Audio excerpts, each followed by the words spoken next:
So we all love a good dress up, right? Personally, I love wearing my undies on the outside. You? Well, today's guest has built a $7 million business by helping us find the ultimate costume. And it's a business that's doubling every year. That's a lot of costumes. Well, I said, welcome to a small business marketing show where successful small business owners share their souls to take your marketing straight to the lead. Now, here's your host, Mr. Timbo Reid. Welcome back, listeners, to another episode of Australia's #1 marketing show. I'm your host, Timbo Reid. You, motivated business owner, ready to crank out some great marketing. If you're new to the show, welcome. It's all we do around here.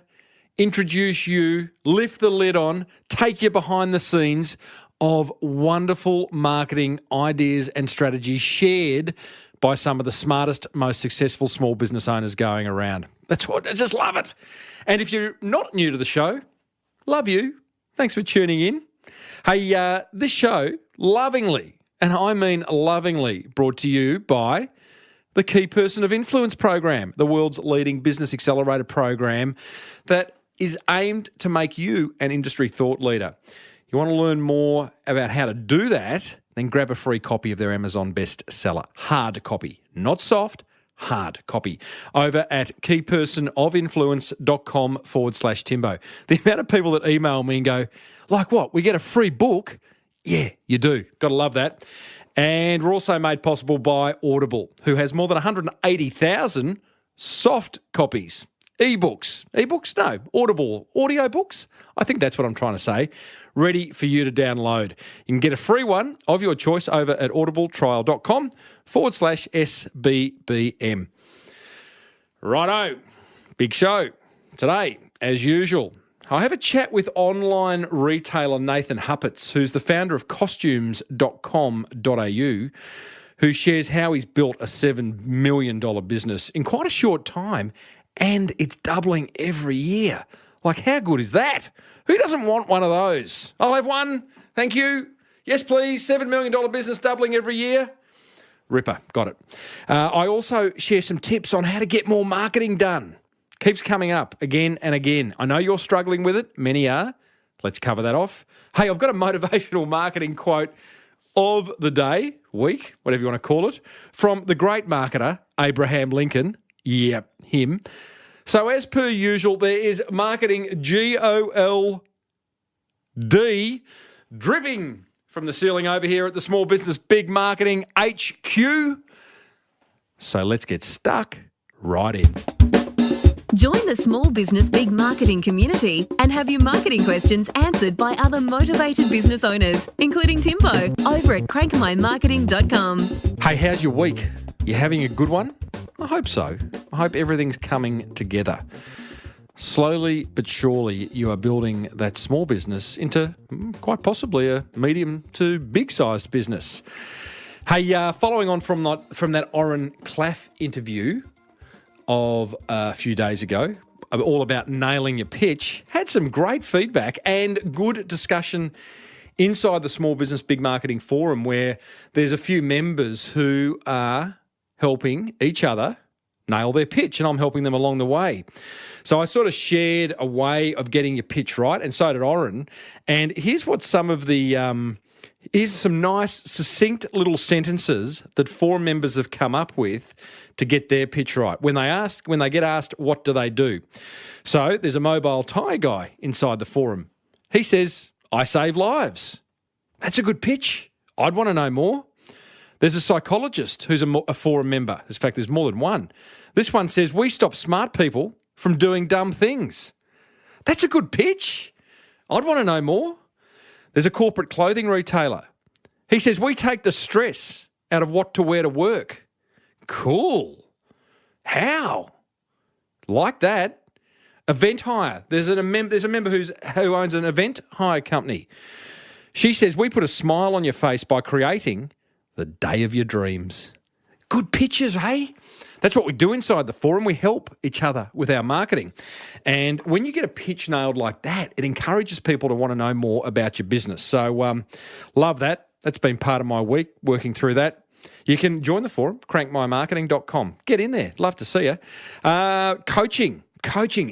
How do we get all this marketing done, Timbo? I keep getting asked. It's such a problem, isn't it? But we got to. You're listening to this show. You're getting lots of ideas to market your business differently, more effectively. They remain ideas, team, if you don't do anything with them. So I need you to do something with them, but don't stress. I want you to make marketing a hobby, right? I want you to enjoy it. You've heard me say it before, but when something's a hobby, time disappears. So do this for me. No, don't do it for me. Do it for you. Schedule some time. Schedule time in your diary every week to do the marketing of your business. Knock out an afternoon or an evening or get up earlier. If you're enjoying it, that won't be a problem. Don't try and do it all yourself, right? Outsource as much as you can. Gosh, we've covered outsourcing a lot in the last few weeks. Go back and listen to some of those episodes. Listen to the most recent episode before this one. You got to start handing stuff out, delegating. And just do one thing well. Don't try and do everything. I try and do podcasting well, and it's working for me. You go and try and do video well, or write a book, or become a speaker, or run a great advertising campaign on the road. Do something well. Don't try and do everything. Don't overwhelm. What else about this week? It's a bit of a soapbox week. I had an exciting meeting with a very big brand that has expressed interest in my brand and how we can work together. Live events, sponsorships, video type stuff.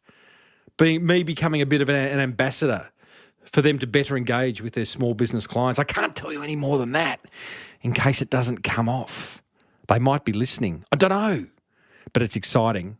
That was my most exciting bit of this week, actually, when those little meetings happen. They come out of the blue and you never know what's going to materialise. I ran a KPI marketing momentum webinar. That was good, but that's my week. I hope you've had a ripper.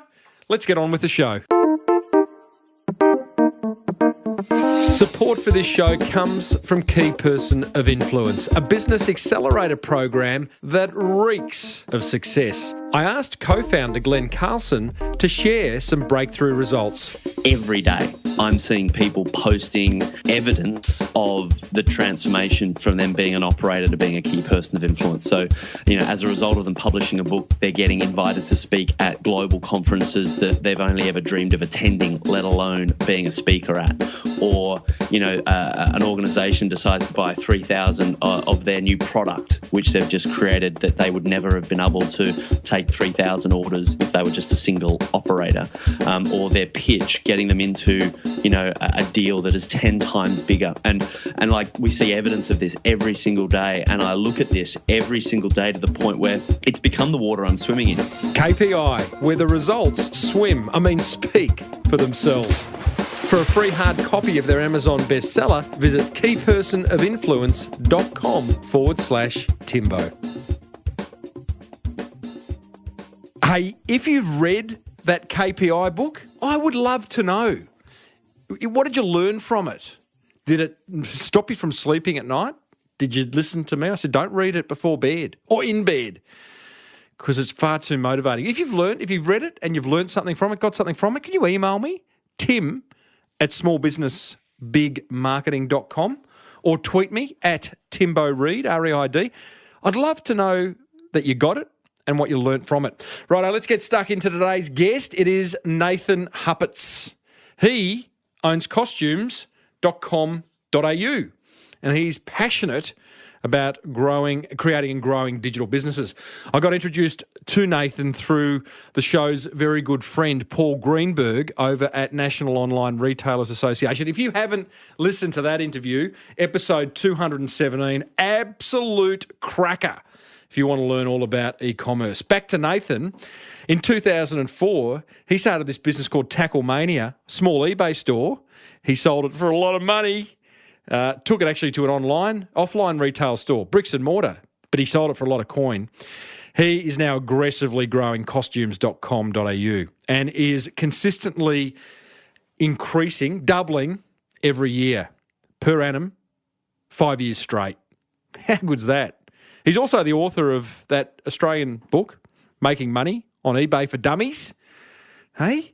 And he speaks a lot at conferences about e-commerce. He is nailing e-commerce. In this interview, we cover single-word domains, user experience on your website, customer experience on and offline, and so much more. I started off by asking Nathan what he liked dressing up as the most.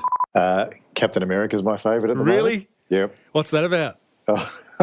Try to do something different every time we organise an event. So we've got a bit of a range to cycle through, yeah. I actually have a little preference for the Bavarian barmaid costume myself, but...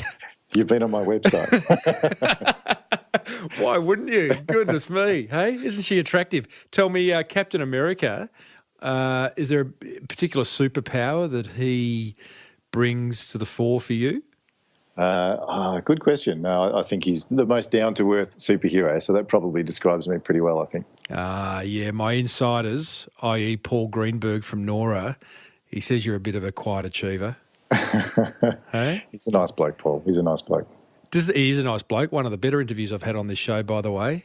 There you go. I've just set the bar now. Set the bar. We'll have to do better. You've got to beat Greenberg.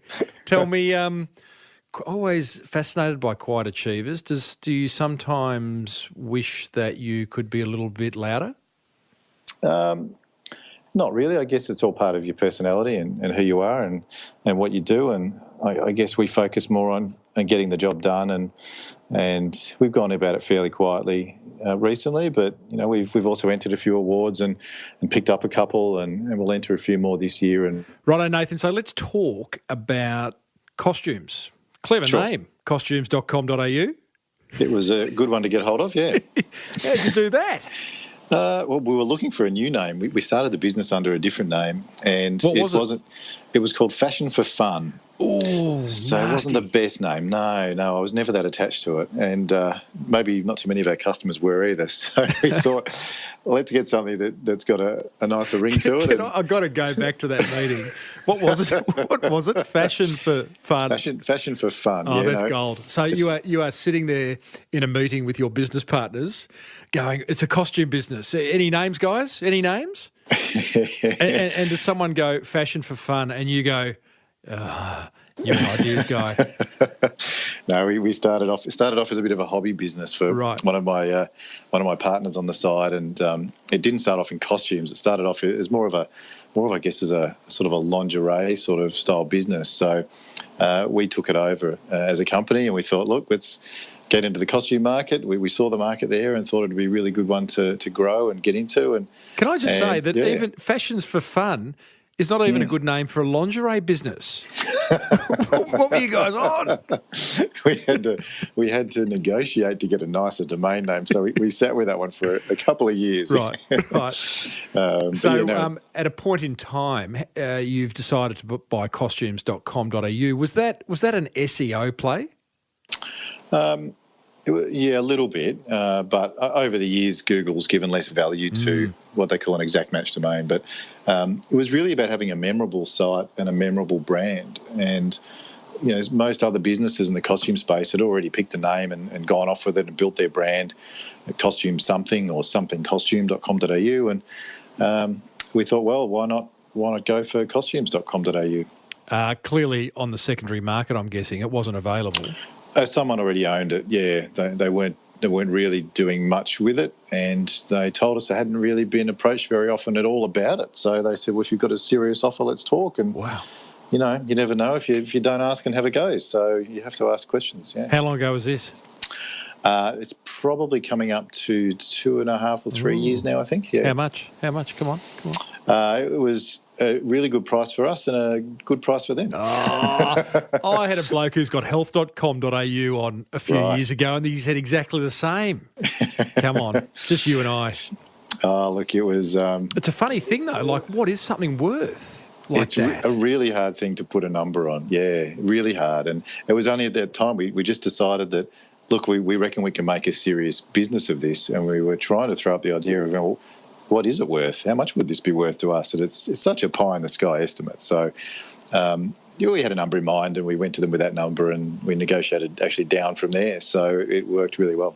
Do you run the risk with a name because what is the business name? Like, is it costumes.com.au? Is that? Yeah, that's right. what we refer it to. Absolutely. Okay, so do you run the risk of becoming generic and a name for the category versus something that's memorable and brandable?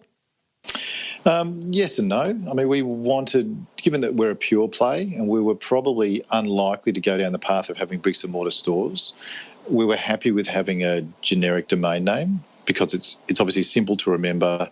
It's the core product that we sell, so it's the sort of thing people are going to type into Google every day. And we could build a brand and a bit of fun around it. So, okay. That's the direction we took. So, Nathan, you've got this, you've gone and bought a lingerie business, 3 blokes buying a lingerie business. That's, well, let's just stop there because that's pretty funny.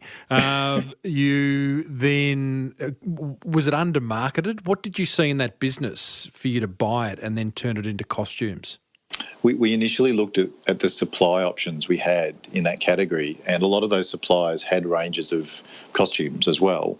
And so when we were looking at what e-commerce venture do we want to get into next, we had that site, we had an electronics website, we had a guitar website, and so we had a few options to look at to decide which one we were going to put our effort into.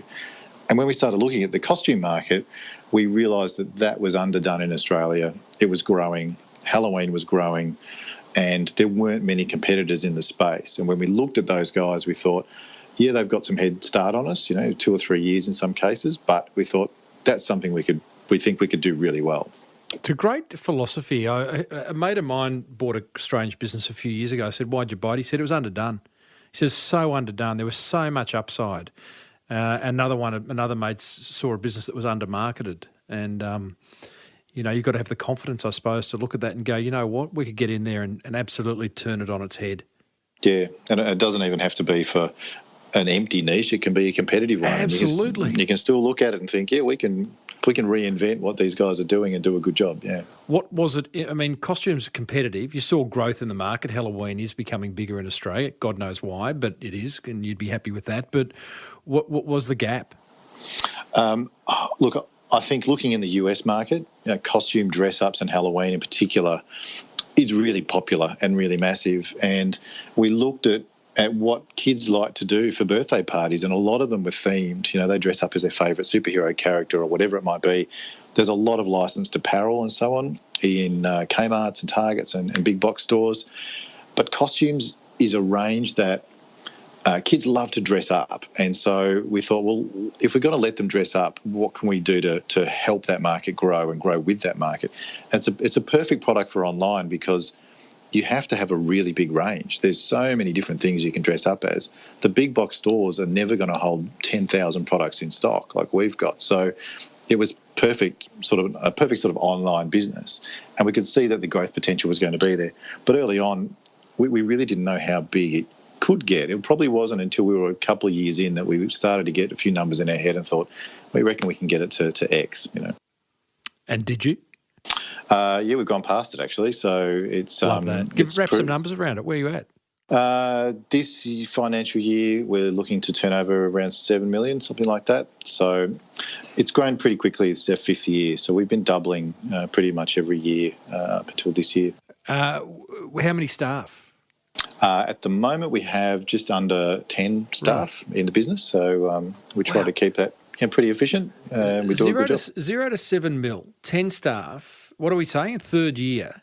5th year. This is our 5th year. Yeah. 5th year. What for you?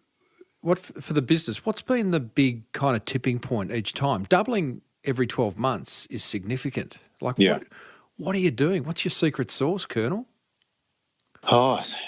Some years of experience in doing it before. We've built some other businesses before, and I guess with this one, our focus has really been around the brand, costumes, the website experience, and how we deal with customers. Everything else sort of flows on from that. But I guess every year we've tried to improve what we do, either improve the range, improve the website, improve the marketing, improve our systems so people get their product faster and they have a better experience. We're always doing those things all the time, but we focus this year, for example, is more about content and range and refining some of the marketing that we put in place last year. So, can I ask you by content? Yeah. What do you mean? Because I'm looking at your site and looking at it now, you've got plenty of product, Yep. brilliantly categorised, easy to find. I would have. It lacks content for me. What would I know? I don't have a $7 million e-commerce site, but I do look at this and I go, oh, this brand, this industry is screaming out for what I would call content that's both educational and entertaining. What do you mean by content? Exactly that. We want customers to come to our website and find information about how to plan a party, what you should be wearing, how do you make your own costume if you don't want to buy one. Yeah. Anything that's helpful or valuable to the customer we want to sell to, that's content for us. And it doesn't have to be specifically costume related. It can be party related, it could be play related, it could be toy related. So we're playing in a category it's bigger than just costumes. So that's how we look at content. Yeah, that's interesting. Okay, I get that in a way, although there's plenty to say around costumes. So to that point, let's start talking marketing because we're kind of heading down that path and it is a marketing show. By the way, listeners, talking to Nathan Huppatz of costumes.com.au. So with your marketing, Nathan, there isn't a lot of content on there and your social media is kind of, you got 27,000 followers on Facebook. Twitter's kind of struggling at the moment. What is that a drive for the future? I don't mean to be negative here, but I'm trying to understand because there's masses of things you could be doing, and there's some great things you are doing in terms of SEO and things. We'll talk about that in a minute. But is content a push going forward? Yeah, it is. Yeah, and for us, because we're a small business, we don't have a massive investor behind us or anything like that. We've always been fairly ROI focused. So we look at the best bang for buck that we're going to get for our effort. So up until now, social media for us has probably not been a massively high priority when we've got other avenues that we could focus on first as a small growing online business to generate revenue, to get new customers in the door. Interesting. I guess one of the things I look at, costumes, it's quite an exciting business and industry and fun. And there, social media lends itself to that. So in terms of ROI, what does that meeting look like when you guys are sitting down and going, how do you answer the question right now, what is going to give us the biggest bang for our buck? Yeah, I guess if you're a small business and you've got a limited marketing budget and you want to make sure that the dollar you spend is going to generate dollars in return, this is the advice that I give to other small business or e-commerce business owners as well, is to sit down and say, well, what are the marketing channels that you're in at the moment? How are they performing? What is the opportunity in each of those channels? How much effort do you need to put in to reach more of that opportunity? Sometimes it's hard to estimate, sometimes it's not. And maybe what are the new opportunities that you think might perform well? We would sit down and put those in a bit of a matrix, and we'd look at benefit from and reward for effort for each of those and say, well, at the moment, hypothetically, maybe Google AdWords has been growing. Maybe you look at your competitors and what they're doing in Google AdWords. You can do a lot more on Google AdWords with not a lot of effort, and it returns you a good investment. You'd be better off spending more time right now building that up than investing in an unknown like social media, which is, for us, it's proven hard to convert customers from, but we do get a lot of customer engagement. Yeah, right. Well, you're a bunch of IT guys, aren't you? Mostly IT and that. Yeah, I mean, we've done a bit of marketing here and there, but really we've been, I guess, more technical marketers than brand marketers. But last year we hired a marketing manager, Anita Williams, and she's been great for the business. So coming up with some new sponsorship opportunities and some other branding opportunities has been good to get our brand out there a little bit more. I think one of the things you've done really well is the user experience on the website. So many websites we go to and it's like, what do you want me to do? What do I have to do to get what I need? Whereas your user experience is really clean and simple. And I don't imagine that's an easy thing to come by. So what insight or tip can you give everyone listening, all of who own business, all who own websites most likely, to improve our user experience? Yeah, it's a really good question.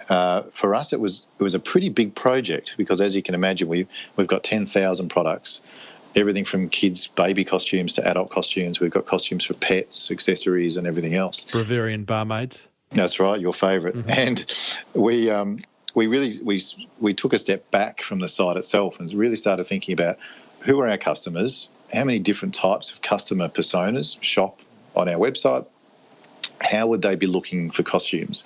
And if people look for a product in different ways or look for different information, we just had to make sure that we could try and construct the site and build it in a way that people could find what they needed to quickly and easily, whether they wanted to search for a brand or a theme or an age range or something like that. So that was our core focus, I guess, is just to serve the customer intent and then what they wanted to do as best we could. So the way, being an audio discussion, what I will say, listeners, is that the website's broken up into adult, kids, teen, plus sizes, accessories, really easy to find your way around. You seem to allocate the sort of top half of the what I'd call above the fold to kind of current things, like you've got Halloween and the Avengers there right now. Yep. So that, again, kind of seeing what the trends are and playing to them. Absolutely, yeah. What about removing fear? Removing fear is a massive thing, for website conversion. We spend quite a bit of time working on that. Key things we do to remove fear are to think about whenever the customer is on a page on your website, you want to guide them to the next action. Now, that might be to find a product, it might be to add a product to the cart, or it might be to buy a product. So at each of those stages, you have to think, well, what would stop a customer adding a product to a shopping cart? Do they need to see shipping information? Do they need to see where you're located? Would they like to see a phone number because they feel happier that they can call and speak to a real person? The phone number is an interesting example. We put it quite prominently on the website. We do get a number of calls, but our hypothesis is also that if we have a phone number there, it's telling a customer browsing the website that there are real people there that will answer the phone and help them out. So we think that would probably encourage people to shop there, even if they don't call us. Then there are other things like you get to check out and you want to make sure that you've got we've got a Google Trusted Store logo, so we're part of the Google Trusted Stores program. We show security certificates and we have other information there to make customers feel safe in what they're doing. It's really, really important. To the phone number idea, which makes complete sense, why wouldn't you have an address? Because I know you do have a pickup address in Kilsyth, which you're happy to promote, but it's not top right-hand corner.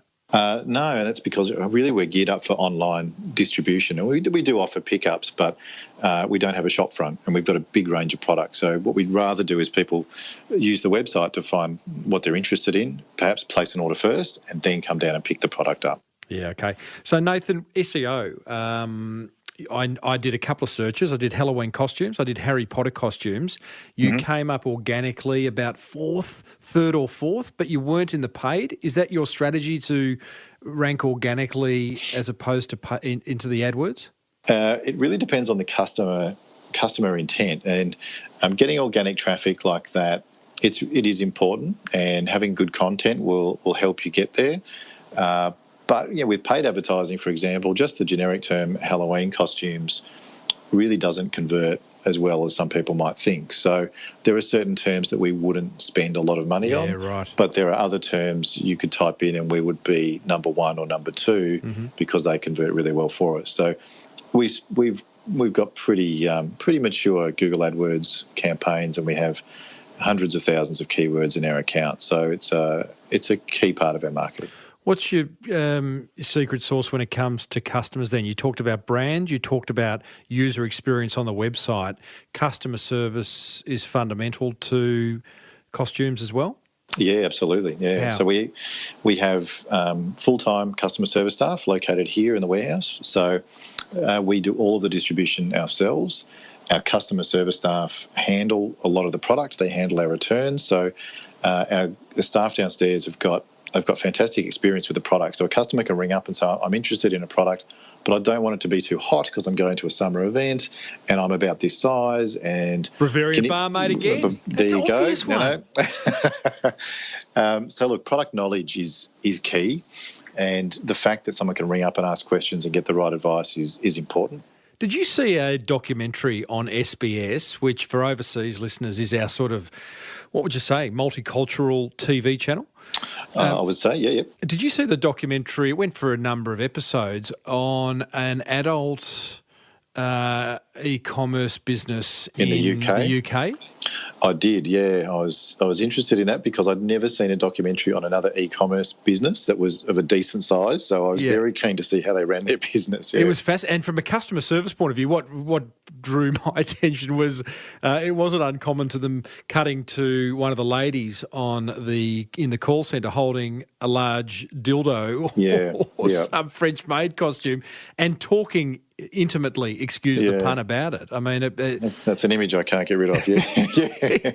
But I mean, putting all jokes aside, and there was how would you say it? It was a filthy documentary, but what a business, hey? And I'm guessing I don't know, have you modelled some of the learnings into costumes?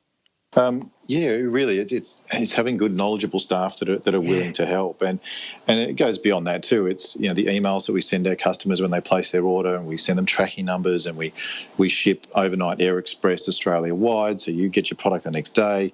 We do a follow-up email to see if people are happy. Nice. So it's that whole experience. It's looking at all the touch points when they first visit the site, when they're going through a process of buying something, and how do we treat them afterwards. And we want as many people to come back and shop with us again as we can get. I'm so big on that. Just again, let's talk about the meeting that would happen. Do you literally whiteboard that or mind map it out from, the moment someone finds you to the moment they contact you to buying to post-purchase? Is that a big drawing on a whiteboard somewhere? We have gone through that process a number of times, and we're actually going through it.